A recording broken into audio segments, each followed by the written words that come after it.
अच्छा काली, मुझे एक बात तो बता, जब तू डाकू था तो किसके लिए डाका डालता था, और वो कौन सी वजह थी या वो कौन सी लालच थी जिसने तुझे एक अहंकारी और खतरनाक से खतरनाक डाकू बना दिया था?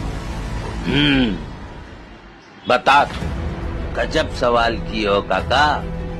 आज काली भी फुर्सत में है, और अगर तुम भी जरा ध्यान लगाकर सुनोगे तो काली को अच्छा लगेगा।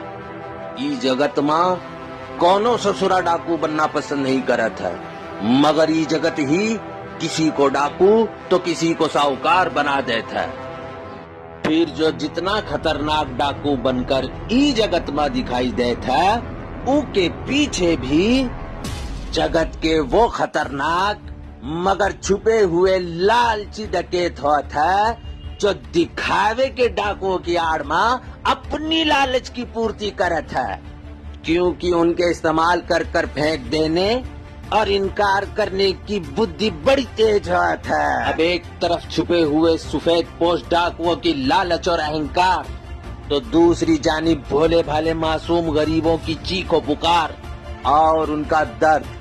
ये तमाम मिश्रण जब एक डाकू की चौखट बात है, तो वो के अंदरूनी जख्म के टाके टूट जाते है। वो इंसाफ दिलाने को तड़प उठा था, तब वो आव देखा था न ताव, बस उन लालची भेड़ियों पे टूट पड़ा था, जिनके हाथ गरीबों के घर कारोबार को तोड़ने और उनकी इज्जत से खेलने को खून से रंगे हाथ है। काली ने अपनी डकैती के जीवन काल में सिर्फ उन्हीं के लिए डाका डाला जिनको किसी ने लूटकर अपनी मनचाही तिजोरियां भर ली।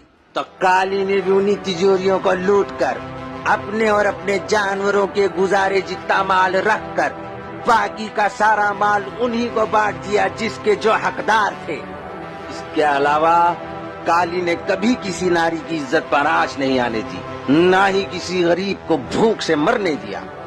अब काली की इस लत में लोगों को काली की लालच नजर आता है, तो ई का काली के पास कौनो उत्तर नहीं। मगर ये भी सच है काका, काली की इसी लत ने काली को मानवता के दर्द का एहसास करवाया और काली के हाथों समाज के उन लालची भेड़ियों का सर्वनाश करवाया, जिनसे बहन बेटियों में दहशत थी, जिनका आतंक गांव से शहरों तक फैला हुआ था, जिन्होंने लोगों के घर कारोबार खेत खलियान सब हथियार रखे थे। और इसी बिना पर कानून ने मुझे कम सजा देकर समाज में एक अच्छा नागरिक बनकर जीने का अवसर दिया, जिसके लिए काली हमेशा आभारी रहेगा। सिर्फ तू ही नहीं काली, इस फैसले का हर वो शख्स आभारी रहेगा जो समाज में मानवता की जड़ों की मजबूती चाहता है।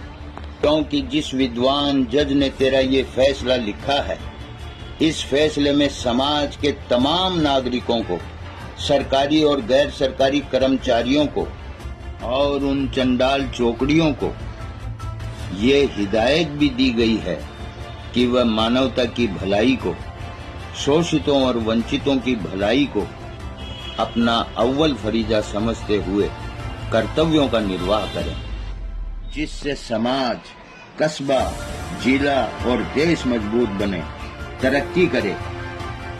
अन्यथा कानून के हाथ बड़े लंबे होते हैं। ये बात है तो काका, तू मेरा भी घर संसार बसवा दे, मैं हमेशा तेरा आभारी रहूंगा। अरे मेरे काली राजा, तू क्यों चिंता करता है?